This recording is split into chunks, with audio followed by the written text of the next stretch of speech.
Hey y'all, welcome back to my channel. Um Hi. This one's gonna be a tough one. I'm not even gonna lie to y'all. I have put it off and put it off, and I'm like, I'm gonna get my YouTube started back and I'm gonna do this, and I was like, I need to do this before I do anything else.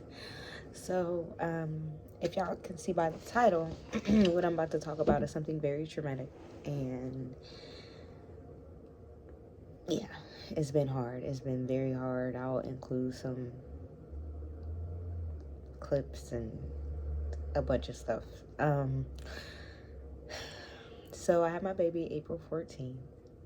April 27th, I was admitted back into the hospital because a day prior, my skin started burning and itching. If you guys see my other video I posted, I talked about my skin burning and itching.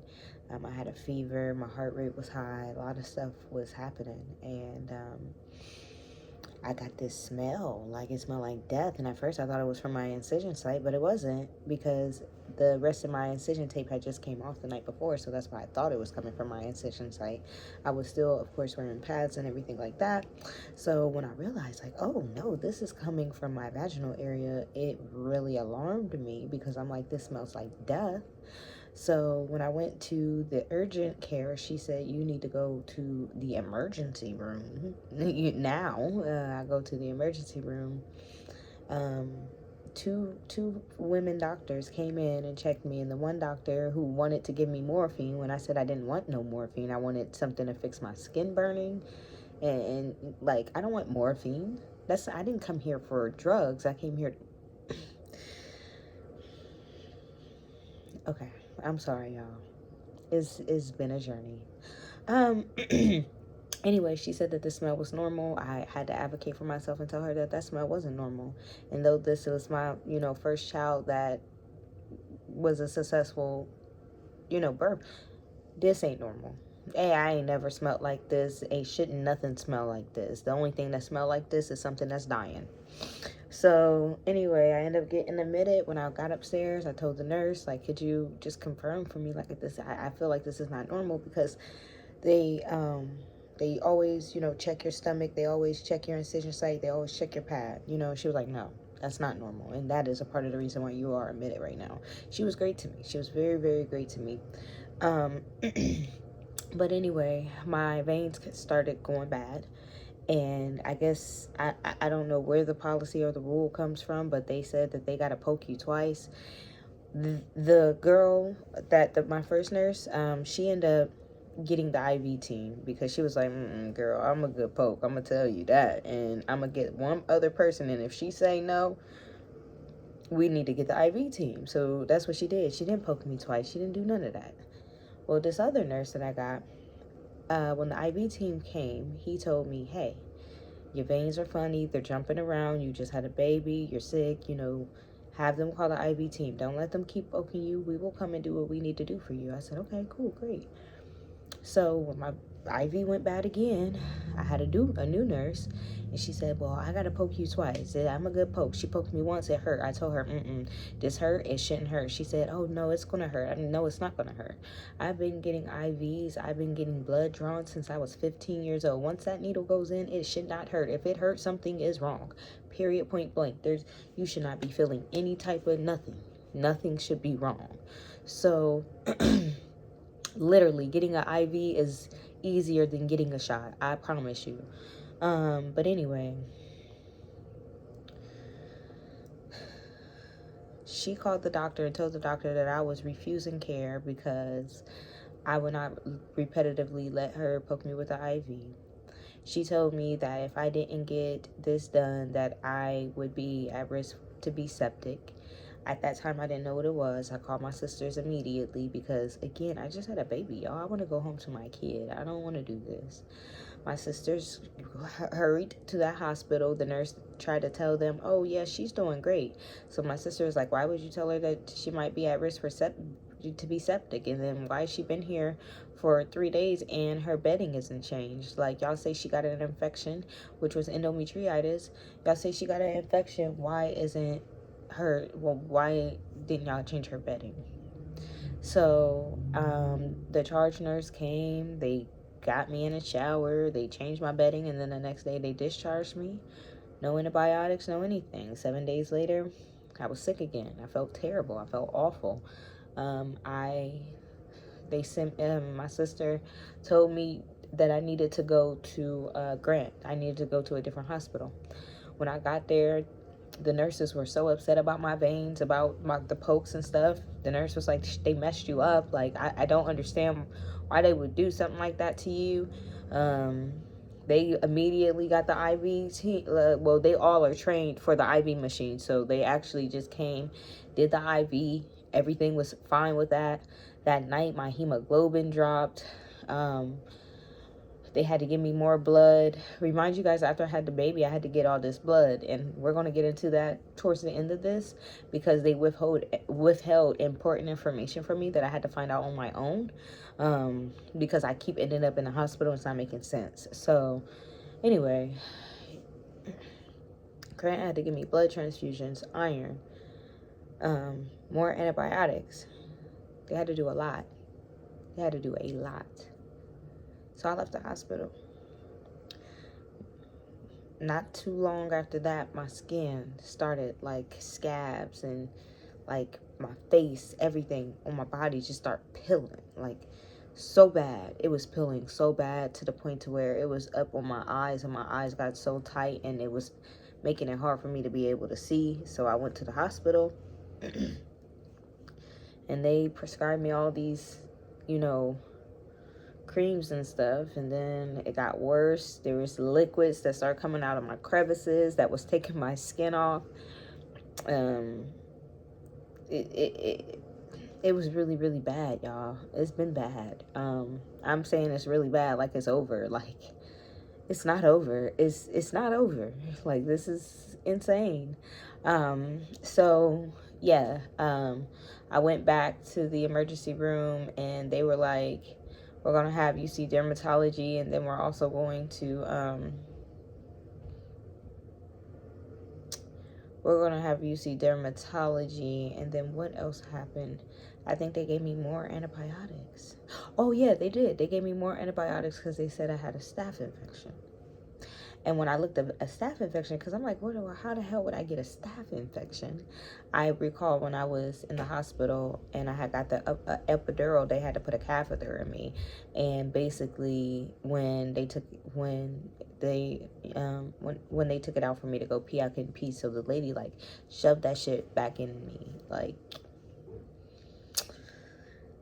okay. So, okay. Yeah, so that happened, but then after I took the antibiotics and did all of that stuff, it came back. Like up under my breast, in my private areas, and under my arms, like, it was really, really bad, and I'm just like, okay. And then I got sick again. I was at the grocery store, and then, like, out of nowhere, I couldn't breathe, I was feeling weak. By the time I got home, I couldn't even get to my baby. I couldn't even get to my kid, like, that had to be sent in by squad. Wait, I'm sorry, guys. Oh, my goodness. I am jumping so far ahead. I have to go back, and I am so sorry, y'all. Please bear with me. Please bear with me. Before the skin situation, the whole time I had been tachycardic after I had the baby. They claimed, oh, tachycardia happens, it'll go down, you'll be back normal. Wasn't normal. Out of breath all the time, not doing anything, just feeling terrible.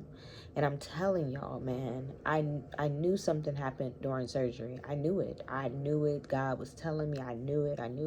But anyway, I went to go see my rheumatologist, and I thank God for her. God sent her to me for a reason. Yes, she did. Yes, I say amen.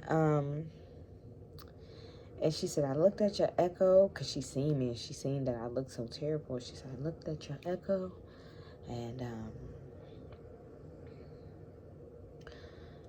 I looked at your EKG, but something more is wrong with you, and we're gonna get you an MRI done on your heart, because something else is wrong. I said, okay. So before I could make it to that outpatient MRI appointment, I woke up at 3 a.m. to make my baby a bottle.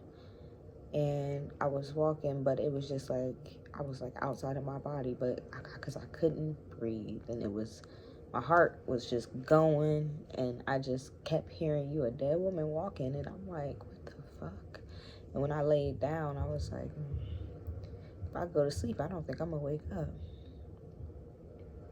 So I called them, the ambulance, and they came, and they took me to Grant, and Grant had to give me oxygen, and they had no idea what was wrong with me. They couldn't figure it out. They talked to my rheumatologist. My rheumatologist told them to send me to OSU East. When I got to OSU East, they couldn't figure out what was wrong with me. I was okay. So they said, okay, well, what we're going to do is we're going to go ahead and send you, we're going to go ahead and do the MRI here and send you home and have you follow up outpatient. Everybody thought I was okay. And then I called and I said, hey, Jay, come pick me up. I'm ready to go. I was so excited. Get to go home, get to see my baby, get to lay in my bed. I was ready. And the doctor came in. He said,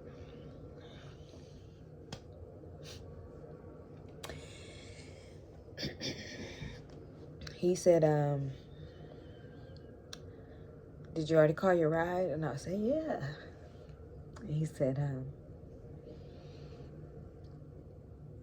you're not.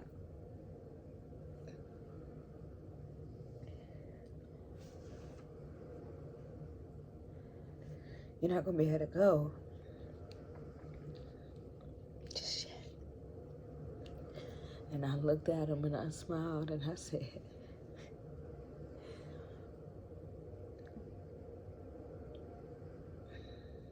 don't break my heart. And he said, you have heart failure. Your heart is only releasing the blood at 37%.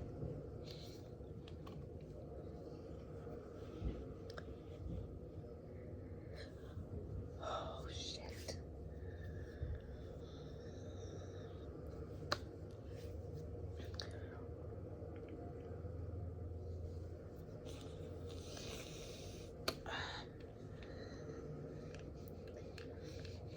So that happened.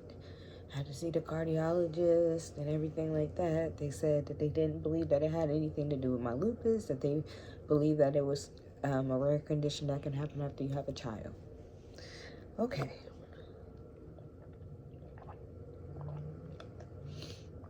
Then the skin situation. Then the grocery store situation, where I lost oxygen again. I was back in the hospital. They were worried again about me being septic. They began antibiotics. They said that there was like inflammation all in my stomach, and my, like, I was all backed up. The antibiotics didn't help with them liquids to like get that stuff, like calm the liquids and stuff down. But after that, I was like, you know what? Something is really wrong. Like, it doesn't make sense that I keep getting all these infections and all this stuff. Like, it's something wrong with me. And nobody's listening to me when I'm saying that something is wrong with me. Like, this shit ain't normal. So then, I just recently had a UTI with clumps of blood coming out. Not just blood in my urine. There was clumps of blood coming out of me. And I went to the primary care, and I seen a guy that I had never seen before, and he was like, just drink water.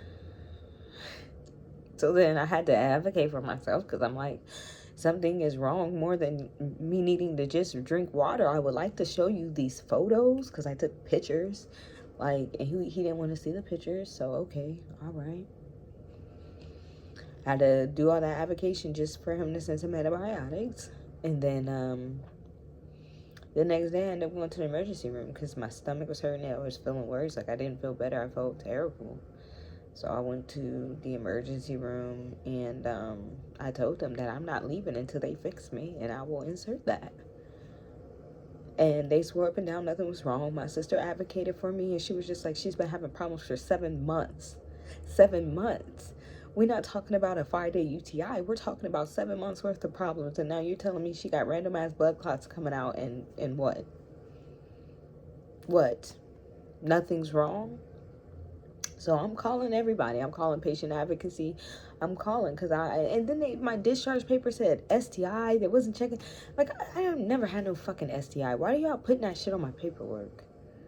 Like, I don't know. I just don't get it no more. So, I'm sorry. I'm so defeated by this. Like, but I gotta tell it. I gotta get it out. And I just got to. I just have to. So I requested my medical records because I kept saying that something happened and something happened during surgery because